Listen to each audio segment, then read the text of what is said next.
Why is it so hard to say? It's fucking stupid. Hey guys, I'm Maria. Remember me? Yeah, it's been a while. Sorry.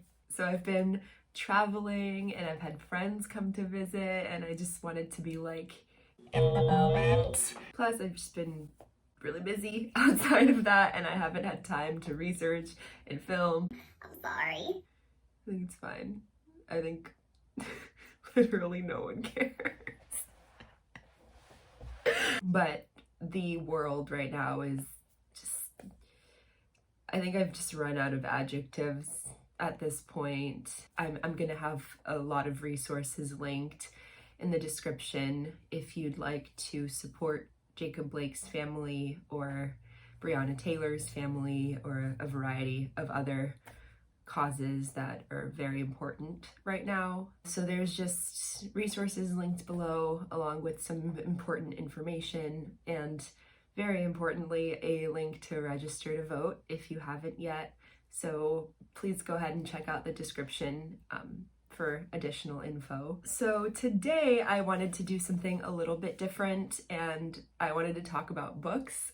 Over the course of my life, books have just been my go-to source of information for like pretty much everything. They've been a source of escape. They've comprised the bulk of my education in both academic topics and in just people in general. And they've made me think in ways and ask questions that I probably never would have otherwise. For as long as I've been reading, I've loved fiction most of all. And I think it's because, through fiction, we are able to humanize and identify with ideas and topics that otherwise could be abstract or just foreign to us. I don't think anyone's questioning the power of fiction. I just think that a lot of the time fiction can be sort of seen as a means by which to escape or a means by which not to engage with what's going on in life. And of course it can be that. It has been that for me plenty of times, but I think it can also be a way to delve deeper and gain a new perspective on the topics that we are dealing with in real life. Because instead of talking about theory or, abstract ideas or even giving examples from a third party perspective, fiction delves deeply into the perspectives of people who are experiencing the issues or at least are being affected by the issues that it's exploring. I think it's one thing to study the hedonism and destructive capitalism of the 1920s, but it's another thing entirely to become attached to Jay Gatsby as a character and watch as those two things define and then destroy his life. It's one thing to study the dangers of dictatorial regimes, and it's another entirely to read a story about a teenage girl who's forced to fight to the death with other kids in order to preserve that regime. Being a reader of fiction means choosing to be actively empathetic. And empathy is just something that I think we all just really need right now. So I made a short list of contemporary fiction books that I think do a really incredible job of contextualizing these big abstract topics that we're all sort of talking about and have been for a while into people's lives, into situations that we can all empathize with. These books do a really great job of bringing overarching topics to life through characters that we can identify with and get frustrated with and root for. And I think that's the most incredible thing about fiction. So, if you're a reader who just loves fiction, or if you're tired of nonfiction, or if you just want to read something good, I hope you find something in this list that you enjoy, because I've read all of these books and, obviously I'm recommending them for a reason. So first topic happens to be my favorite book of all time. I'm always gonna find a way to weasel it into pretty much any list I talk about. Even if I'm talking about teen dystopia, I'm gonna find a way to talk about this book. So if you're interested in a book that dives pretty deeply into the impact that toxic masculinity can have on individuals and families, and more specifically, just like the impact of machismo on Latin families. I really recommend This Is How You Lose Her by Junot Diaz. It's a collection of really incredible short stories, and they all deal with different kinds of love, whether it's romantic, whether it's love between a mother and her children, or between brothers. It's just a really, really beautiful exploration of love. And a lot of it is written through the lens of characters who are dealing with toxic masculinity in some way, whether it's directly within themselves or within a loved one. This book really beautifully explores what it is to immigrate to the United States and to grow up, not even first generation, but as an immigrant, the sacrifices that immigrants make when coming to this country, and how that impacts everyone they meet and themselves. And it's just a really, really special book to me. It talks about poverty and family and what loyalty and love really mean and how they define us. And like I said, it's a collection of short stories, and they're all kind of, you can tell that they're connected in their own unique ways. So big fan of that book. God, I'm such a Junot Diaz trash. I love him. So if you're interested in exploring class dynamics and just privilege in general, I cannot recommend Little Fires Everywhere by Celeste Ng enough. It's also a popular Hulu series with Reese Witherspoon and Kerry Washington. I think the show is amazing. I love it. I think it actually adds a lot of layers to the story that I really enjoyed, but I cannot recommend the book enough. If possible, I recommend reading it first and then watching the show. But if you've already watched it, I think that there's a lot you can get out of the book as well. I love this book so much because I think it explores the concept of privilege in such nuanced and compassionate ways. I think this book does an amazing job of presenting characters who are flawed in a way that's both compassionate and objective. Like, the writer sort of lets her characters speak for themselves. There's no moralistic kind of like undercurrent to this book, which I think is really hard considering some of the topics that it covers. This book really deals with exploring motherhood and what it means to women in different social and economic circumstances.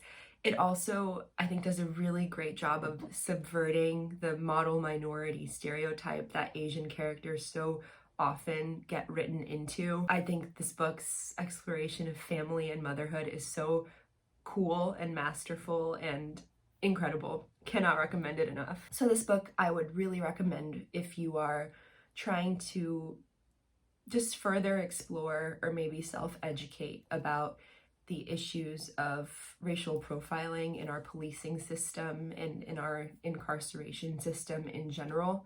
And that book is called An American Marriage by Tayari Jones. This book paints such a beautifully written, poetic portrait of the brokenness of the American criminal justice system and the way that that brokenness can in turn shatter lives. It manages to be really unflinching in the way that it portrays that, but it's also such a hopeful and kind of love-powered story. I think this book is very interesting because it explores a character's moral dilemma after her loved one becomes wrongfully incarcerated, and it's such a complex story that is told so lyrically and so beautifully. It's just, Tayari Jones is a very, very poetic writer. So if you're interested in reading about feminism, I cannot recommend City of Girls enough.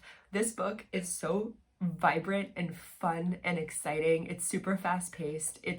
I finished it in like a day and a half. It's such a fun read. But what I love about this book is that it is simultaneously so joyous and such a celebration of life, but it also really, really showcases the difficulty of being a sexually liberated woman. It takes place in the 1940s, but I think it explores concepts that are so relevant today still, and it's such a fun book. The characters are all so relatable, but they're also such a breath of fresh air. They're unlike any characters I've read before, but I could recognize, you know, myself and my friends in them, and I really, really recommend this book. It's this like grandiose sort of just like costumey book, but it also is such a realistic exploration into how difficult it can be for women to go against the grain and to be authentic to themselves and to ask for and take what they want in a society that's not ready to give it to them. It's so incredible. I just love this book, and I think you will too. The love story at the center of it all is so unique and refreshing.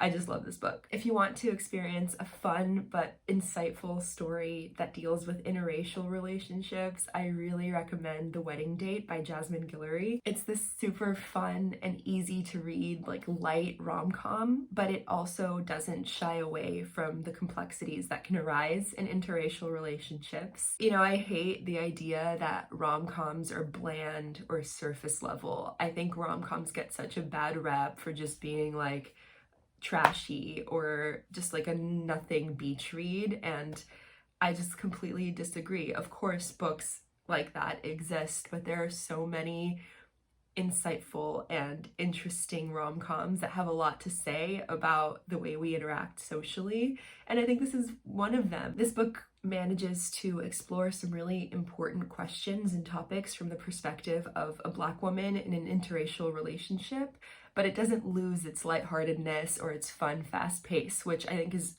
just speaks to Jasmine Guillory's mastery, and I really like this book. So last but not least, if you are looking for a read that delves deeply into the importance of mental health treatment and education, then definitely check out Ask Again Yes by Mary Beth Keane. This book tells the story of two families who are neighbors and whose lives intersect in a lot of different ways. It's a super engaging and fast-paced story that explores the impact that untreated and undiagnosed mental illness can have on not only individuals but families, and it does so from a variety of different perspectives and angles. It manages to be both honest and unflinching and really compassionate, and I think it's a really good read. So yeah, I hope you guys enjoyed this. I know this was a little bit different and not as in-depth as I could have gone into these books. I tried really hard not to include any spoilers, but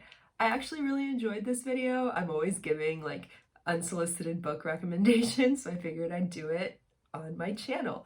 I am working on a few videos right now that are a bit more in-depth and a bit more exploratory, kind of essay style videos. I just need a little bit more time to make sure that they are where I want them to be before I share them.